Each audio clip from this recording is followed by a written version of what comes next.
Hello students, आज हम लोग ऑप्टिक्स का नेक्स्ट टॉपिक पिक करेंगे और अभी हम लोग एप्लीकेशन ऑफ रिफ्रैक्शन की ही सेकंड एप्लीकेशन करेंगे which is refraction through a glass slab. ठीक है, ये टॉपिक आप लोगों ने 10th क्लास में बहुत अच्छे से पढ़ा है। वहाँ पे आप लोगों को समझाया गया था कि कैसे लाइट रिफ्रैक्ट करती है ग्लास स्लैब में से, लेटरल डिस्प्लेसमेंट होता है। ठीक है ना।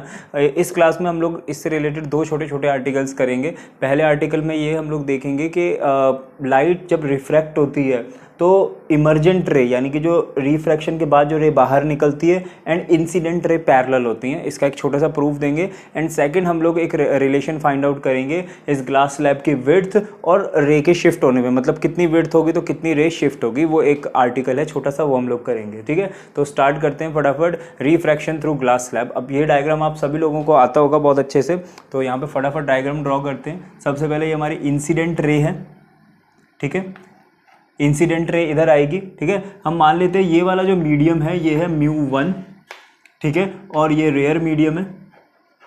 और ये जो ग्लास स्लैब है, वैसे तो मैं इसे ग्लास बोल रहा हूँ बट अभी इन जनरल हम इसे डेंस मीडियम मान लेते हैं। इसका रिफ्रैक्टिव इंडेक्स μ2 है। ठीक है, कोई भी मीडियम हो सकते हैं, रेयर एंड डेंस। ठीक है, कंडीशन यही है कि लाइट हमेशा रेयर से किधर जानी चाहिए, डेंस मीडियम में जानी चाहिए। और इसकी जो शेप है डेंस मीडियम की, ये क्या होनी चाहिए, रेक्टेंगुलर होनी चाहिए, मतलब ये प्लेन होना चाहिए। जहाँ पे लाइट एंट्री करे वो प्लेन सरफेस होना चाहिए, प्रिज्म की तरह नहीं है स्लांट वाला सरफेस हो कि लाइट की अलग अलग रेज अलग अलग पॉइंट पे एंट्री कर रही है। ठीक है, तो ये वाले केस हम लोग सेटिस्फाई करें कंडीशन। तो उसके बाद देखो यहाँ पे क्या होगा, लाइट रे आ रही है और यहाँ पे बनाएंगे हम लोग एक नॉर्मल। तो ये हमारा नॉर्मल है, ये एंगल ऑफ इंसिडेंस। अब ये लाइट रे सीधा ऐसे निकल जाती, ठीक है ना, पर क्योंकि यहाँ पे डेंस मीडियम है तो ये रे मुड़ेगी। ठीक है, और किस तरफ मुड़ेगी, ये मुड़ेगी टुवर्ड्स द नॉर्मल। तो ये नॉर्मल की तरफ बेंड हो गई और हम इधर आ गए। ठीक है, और यहाँ पे हम बनाएंगे फिर से एक नॉर्मल। तो ये नॉर्मल, और इस बार लाइट जो जा रही है वो किधर जा रही है, वो जा रही है डेंस मीडियम से रेयर मीडियम में। ठीक है, तो अब ये किस तरफ बेंड होगी, it will bend away from the normal, और ये कुछ इस तरह से बाहर निकलेगी। ठीक है ना। कंडीशन ये होती है, आपने 10th क्लास में पढ़ा है कि ये जो इमर्जेंट रे है और ये जो इंसिडेंट रे है एक्सटेंडेड फॉर्म में है, क्योंकि यहाँ देखो है तो कुछ भी नहीं, एक्सटेंडेड फॉर्म में ये दोनों रेज क्या है, ये पैरेलल होती हैं। दोनों लाइंस जो हैं वो पैरेलल होती हैं और यही हमें प्रूफ करना है कि ये पैरेलल होती हैं। ठीक है, तो मैं यहाँ पे पॉइंट्स मार्क कर लेता हूँ। ये एंगल ऑफ इंसिडेंस आई, ये इधर एंगल ऑफ रिफ्रैक्शन है आर। ठीक है, इसको मान लेते हैं angle of incidence 2I dash और इसको मान लेते हैं R डैश। ठीक है, अब एक एक करके हम क्या करते हैं, स्नेल्स लॉ अप्लाई करते हैं। ठीक है, सबसे पहले इस पॉइंट को A पॉइंट मान लेते हैं, इस पॉइंट को हम लोग B पॉइंट मान लेते हैं। ठीक है, तो स्नेल्स लॉ अप्लाई करते हैं एट पॉइंट A। तो स्नेल्स लॉ एट ए पे जब हम स्नेल्स लॉ अप्लाई करेंगे, देखो लाइट किस मीडियम से किस मीडियम में जा रही है, 1 से 2 में। तो हम यहाँ पे क्या लिखेंगे, light is going from medium 1 to medium 2। ठीक है, और यहाँ पे रिफ्रैक्टिव इंडेक्स कैसे लिखा जाएगा, साइन आई अपॉन साइन आर। अब जिनको ये याद नहीं रहता उनके लिए मैंने ट्रिक बताई थी कैसे, कि रिस्पेक्टिव रिफ्रैक्टिव इंडेक्स को आप लोग मल्टीप्लाई कर सकते हैं। कैसे कर सकते हैं, इस सेकंड वाले केस में वो ट्रिक लगा के देखते हैं। देखो ये वाला कौन सा मीडियम है, 2, इसके अंदर एंगल कौन सा है, I डैश। ठीक है, तो आप कैसे स्नेल्स लॉ अप्लाई करेंगे, at B μ2 sine I dash. ठीक है, एंड देखो ये कौन सा मीडियम है, 1। ठीक है, और इसमें कौन सा एंगल है, R डैश। तो कैसे अप्लाई करेंगे, μ1 साइन R डैश। ठीक है, अब आपको देखो जरूरत किसकी है, हमारी लाइट किधर से किधर जा रही है, B पॉइंट पे मीडियम 2 से मीडियम 1 की तरफ, यानी हमें जरूरत है इसकी मीडियम 2 से मीडियम 1 की तरफ, यानी कि हमें जरूरत किसकी है, μ1 अपॉन μ2 की। तो μ1 अपॉन μ2, ठीक है, ये क्या होगा, sine I dash upon sine R dash. ठीक है ना, तो हम यहाँ पे क्या करेंगे, sine I dash upon sine R। So let us write it here, μ1 upon μ2 देखो किसके बराबर आ जाएगा, it will be sine I dash upon sine R dash. ठीक है, अब एक काम करते हैं, इसको इक्वेशन नंबर 2 मान लेते हैं, इसको इक्वेशन नंबर 1 मान लेते हैं और दोनों ही इक्वेशंस को मल्टीप्लाई कर देते हैं। सो मल्टीप्लाई 1 and 2, तो देखो हमें क्या मिलेगा, 2 into 1 2 is equals to sine i dash upon sine are dash into sine I upon sine r. Okay, now we know that 2 mu 1 into 1 mu 2 ये 1 आएगा, ठीक है। अब जिनको नहीं समझ में आ रहा है 1 कैसे आएगा, देखो भाई म्यू 2 अपॉन म्यू 1 को हम क्या लिख सकते हैं, म्यू 1 अपॉन म्यू 2, ठीक है। ये आपको पता है इसकी पोजीशन चेंज नहीं होती, ऊपर वाला नीचे आ जाएगा, ठीक है ना। इसको क्या लिख सकते हो, mu 2 upon mu 1, cancel cancel cancel cancel, ये 1 आ जाएगा। इधर देखो ध्यान से, this r is equal to i dash, alternate angles, ठीक है ना, क्योंकि ये नॉर्मल दोनों पैरेलल हैं, ये क्या हो जाएंगे अल्टरनेट एंगल। तो यहाँ पे आर और आई डैश बराबर है, तो हम इनको कैंसिल आउट कर देते हैं आर डैश एंड आई को। तो यहाँ पे मेरे पास क्या बचेगा, sine i dash upon sine, तो ये सॉरी हमने गलत कट कर दिया यहाँ पे, ये आर और आई डैश बराबर है, तो ये आर और आई डैश कट होंगे, ये दोनों नहीं, तो साइन आर डैश एंड ये साइन आई है। ओके, सो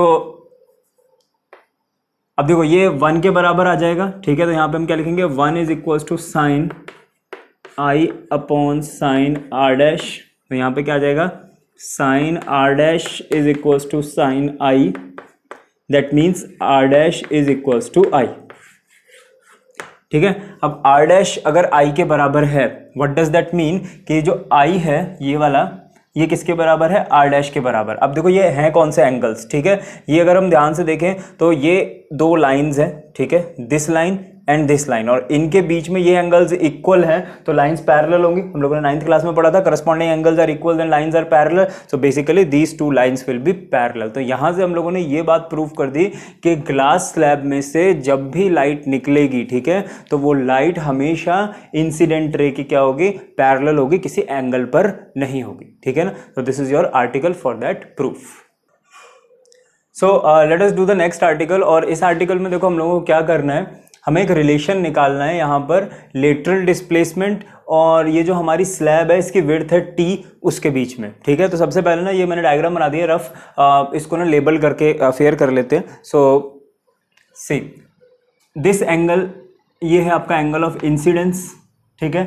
ये angle, this is angle of refraction r, ठीक है। और यहाँ पर अब तो हमें पता है ये एंगल भी आर है, तो मैं इसे आर ही ले लेता हूँ, ठीक है, वैसे इसकी ज़रूरत नहीं पड़ेगी हमें, ठीक है। And this is angle of emergence e, ठीक है। इमरजेंट एंगल हम तब लेते हैं जब लाइट किसी डिवाइस में से बाहर आती है, ठीक है, जैसे प्रिज्म में से बाहर आ रही है या स्लैब में से बाहर आ रही है, तो हम लोग इमरजेंट एंगल लेते हैं, वहाँ रिफ्रैक्शन नहीं लेते हैं, ठीक है ना। तो पूरी डिवाइस में ट्रैवल करके लाइट इमर्ज आउट हो रही है, तो एंगल ऑफ इमरजेंस, ठीक है। वैसे आप सब लोगों को याद होगा, 10th क्लास में पढ़ा है। और देखो ये जो डिस्टेंस है यहाँ से यहाँ तक, this distance is your lateral displacement, ठीक है ना। और इसको मान लेते हैं हम लोग x, ठीक है। ये x है हमारी लेटरल डिस्प्लेसमेंट। इन पॉइंट्स को कुछ नाम दे देते हैं, पॉइंट है A, इस पॉइंट को नाम दे देते हैं B, ठीक है, इसको बोल देते हैं C, ठीक है। Now what is our aim, हमारा एम ये है कि x और t का हमें रिलेशन निकालना है, ठीक है।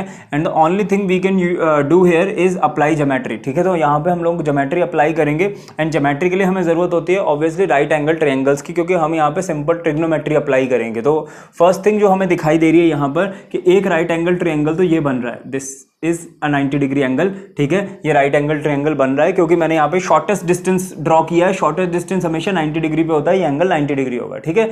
तो रिलेशन निकालना है हमें x और दिस साइड का, ठीक है। अब हम एक काम कर सकते हैं, देखो अगर यहां पर ये वाली जो लाइन है, ठीक है, इसको एक्सटेंड कर दे नीचे तक, ये भी एक राइट एंगल ट्रायंगल बन गया, ठीक है ना। और ये जो राइट एंगल ट्रायंगल बनाई, थोड़ा सीधा कर लेते हैं इसको,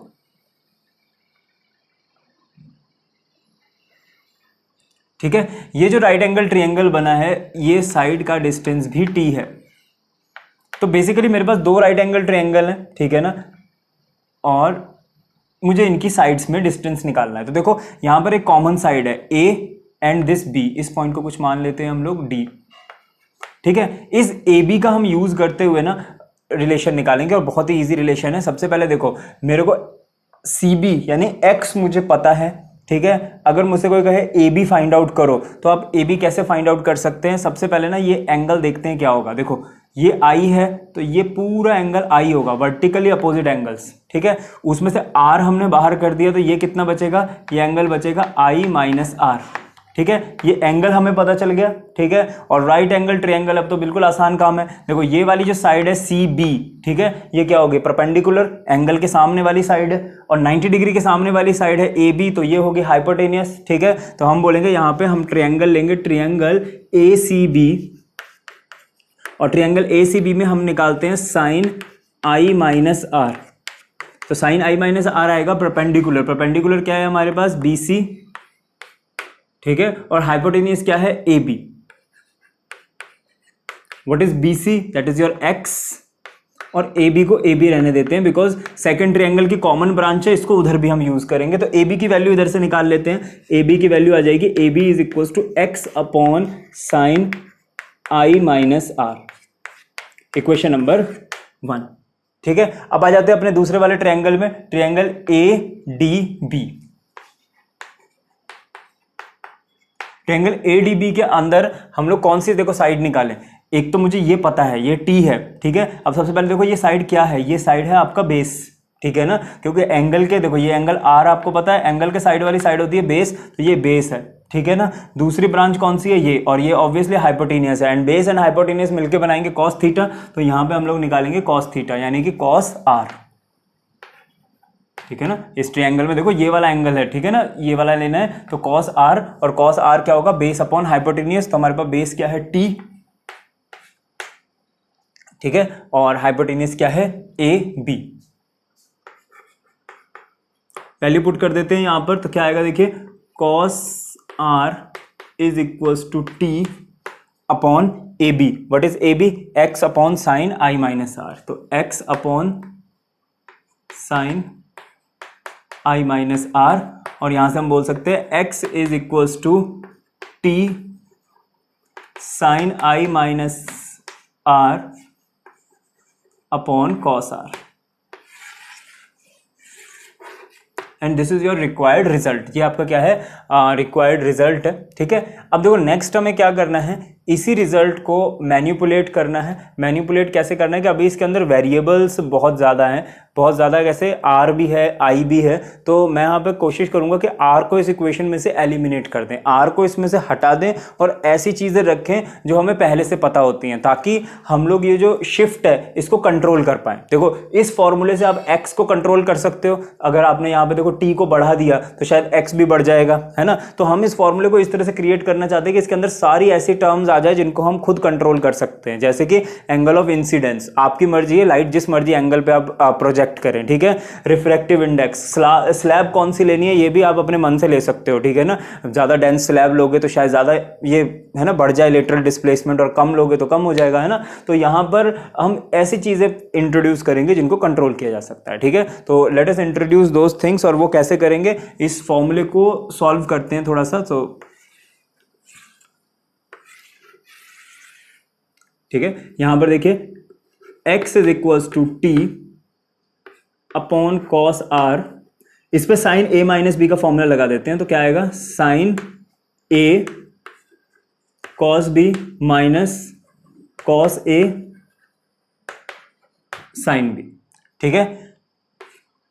अब एक काम करते हैं, कॉस आर को अंदर ले जाते हैं यहां पर, तो क्या आएगा, x is equals to T sine I minus cos i sine r upon cos r, ठीक है ना। यहां पे देखो कॉस आर से कॉस आर कैंसिल आउट हो जाएगा और ये अंदर चला गया, ठीक है ना। अब हमारा काम क्या है, हमारा काम ये है कि यहाँ पे जितने भी आर है ना इनको चेंज करना है, ठीक है। अब यहाँ पे देखो साइन अपॉन कॉस को 10 मत लिखना, क्योंकि कोई फायदा नहीं होगा, ठीक है, एज सच कोई बेनिफिट नहीं होने वाला। तो यहाँ पे सबसे पहले चेंज करते हैं, तो स्नेल्स लॉ की हेल्प ले लेते हैं। तो स्नेल्स लॉ क्या है हमारे पास, mu is equals to sine I upon sine R, ठीक है। ये म्यू मतलब light is going from rare to dense medium, वही म्यू है, और साइन आई अपॉन साइन आर आएगा because light is actually going from rare to dense medium, तो same ही रहेगा, ठीक है। Mu is equals to sine I upon sine R, यहां से देखो साइन आर की वैल्यू क्या आएगी, sine r is equals to sine I upon mu, ठीक है ना। तो साइन आर एक प्रॉब्लम सॉल्व, साइन आई अपॉन म्यू आ गया, ठीक है। अब निकालना है हमें सेकंड क्या, कॉस आर। तो कॉस आर क्या होता है, देखिए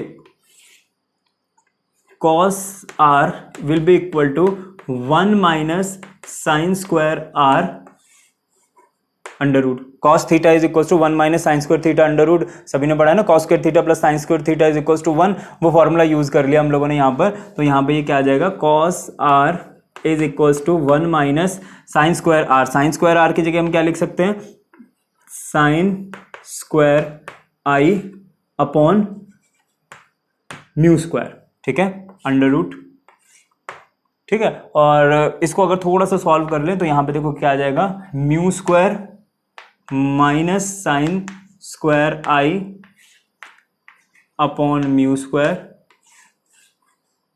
अंडर रूट, ठीक है।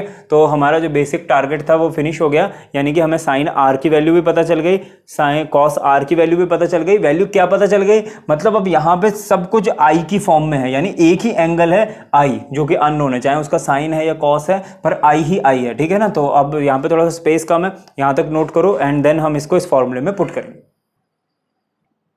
सो let us put these values into this. तो यहाँ पे देखो क्या आ जाएगा, x is equals to t sine i minus cos i, ठीक है। साइन r की जगह क्या लिखेंगे, sine i upon mu, sine i upon mu, ठीक है। एंड कॉस r की जगह हम लोग क्या लिखेंगे यहां पर, into C mu square minus sine square i under root, और डिनोमिनेटर ऊपर चला जाएगा, दैट विल बी म्यू, क्योंकि म्यू स्क्वायर का जो अंडर रूट है वो म्यू आ जाएगा, ठीक है। एंड म्यू से म्यू कैंसिल आउट हो जाएगा यहाँ पे, ठीक है। अब एक काम करते हैं, साइन आई इधर भी है, साइन आई इधर है, कॉमन ले लेते हैं इसको, तो ये क्या आ जाएगा, x is equals to T sine i 1 minus cos i upon mu square minus sine square i under root, ठीक है। So this is your required result, ये हमारा रिक्वायर्ड रिजल्ट है, ठीक है। और यहां से हमें ये पता चल रहा है कि ये जो x है, x क्या है, लेटरल डिस्प्लेसमेंट, उसको तीन चीजों से कंट्रोल किया जा सकता है, t, i and mu. T क्या है, स्लिट की विड्थ, यानी कि आपके जो स्लिट नहीं, स्लैब की विड्थ, ठीक है। जितनी बड़ी आपकी स्लैब होगी, ठीक है, उतना ही ज्यादा आपको क्या मिलेगा, लेटरल डिस्प्लेसमेंट देखने को मिलेगा। तो फटाफट देखो इस तीनों फैक्टर्स को हम डिस्कस करते हैं। यहां पे इफ टी इंक्रीजेस तो एक्स भी इंक्रीज होगा, यानी कि अगर T width of the slab ये इंक्रीज होगी तो एक्स भी इंक्रीज होगा। सेकेंड थिंग, अगर आई इंक्रीज होता है, ठीक है, तो भी x इंक्रीज होगा, ठीक है। i के इंक्रीज होने पर भी x इंक्रीज होगा, डायरेक्टली प्रोपोर्शनल है, हमें दिख रहा है यहाँ पे क्लियरली, ठीक है ना। तीसरी चीज यहाँ पे म्यू के इंक्रीज होने पर भी x इंक्रीज होगा। अब ये देख लेते हैं थोड़ा सा, म्यू के इंक्रीज होने पर कैसे x इंक्रीज होगा। इसको ऐसे समझते हैं, देखो हमारे पास एक टर्म लिखी है 1 माइनस 1 अपॉन म्यू, ठीक है, ये कुछ इस तरह की टर्म है, ठीक है। अब 1 माइनस 1 अपॉन म्यू है। अब देखो जितना म्यू इंक्रीज होता जाएगा उतना ही ये चीज डिक्रीज होती जाएगी, ठीक है ना। फॉर एग्जांपल अगर 1 अपॉन 2 है, ठीक है, एंड 1 अपॉन 10 है, तो कौन बड़ा है, ऑब्वियसली 1 अपॉन 2 बड़ा है, यानी कि ये जितना छोटा है टर्म उतनी बड़ी है, ठीक है। अब देखो 1 अपॉन 1 होता तो वो और ही ज्यादा बड़ा हो जाता है ना, यानी म्यू जितना बढ़ता जाएगा उतनी ये टर्म छोटी होती जाएगी। एंड बेसिकली ये टर्म 1 में से माइनस हो रही है, ठीक है ना, तो ये जितनी टर्म छोटी होगी उतना ही 1 में से कम माइनस होगा, और जितना 1 में से कम माइनस होगा उतनी ये चीज बड़ी आएगी, है ना बेसिकली। तो यहाँ पे इसीलिए अगर हमें x को बड़ा करना है तो यहाँ पे म्यू को क्या होना चाहिए, इंक्रीज होना चाहिए, ठीक है ना। तो बेसिकली यहाँ पे म्यू इंक्रीज होने पर भी x क्या होगा, इंक्रीज होगा। तो ये तीन फैक्टर्स हैं जिनके ऊपर लेटरल डिस्प्लेसमेंट क्या करती है, डिपेंड करती है, ठीक है। अब अगर एंगल के हिसाब से देखें तो i इंक्रीज होगा तो x इंक्रीज होगा, ठीक है। तो i की मैक्सिमम वैल्यू यानी कि क्या हो सकती है, यहाँ पे साइन थीटा की जो मैक्सिमम वैल्यू है वो देखो क्या हो सकती है, साइन थीटा की जो मैक्सिमम वैल्यू होती है वो होती है 1, और 1 आता है 90 डिग्री के ऊपर, ठीक है ना। तो यहाँ पे अगर हम लोग यहाँ पे साइन 90 डिग्री कर दें, यानी कि ये 1 हो जाए, ठीक है, देन सी के यहाँ पे रिजल्ट कैसे मैनिपुलेट होगा। तो रिजल्ट देखिए क्या आएगा यहाँ पर, x is equals to t into 1 minus, ठीक है, यहाँ पे देखिए कॉस 90 डिग्री क्या हो जाएगा 0, ठीक है, तो ये हो जाएगा 0 and it will be equal to t। यानी कि यहाँ पे क्या होने वाला है बेसिकली, यहाँ पर ये होगा कि हमारी स्लैब है, ठीक है ना, लाइट आके ना ऐसे ही निकल जाएगी, वो स्लैब के अंदर ही नहीं आएगी, ठीक है ना, तो यानी कि वो मैक्सिमम डिस्प्लेसमेंट शो करेगी, ठीक है, and this will be the case, ठीक है, ये हमारा वो वाला केस होगा। सो this is all about the refraction through a glass slab, ठीक है। इसमें आप लोग मल्टीपल स्लैब्स के लिए भी क्वेश्चन कर सकते हैं, ठीक है। जस्ट आपको यही एनालॉजी लगानी है जो हम लोगों ने यहाँ लगाई है। इस न्यूमेरिकल के क्वेश्चन बोर्ड में मल्टीपल स्लैब्स के लिए नहीं आएंगे, ठीक है ना, तो डोंट वरी अबाउट दैट। तो ये आप नोट कर लो फटाफट एंड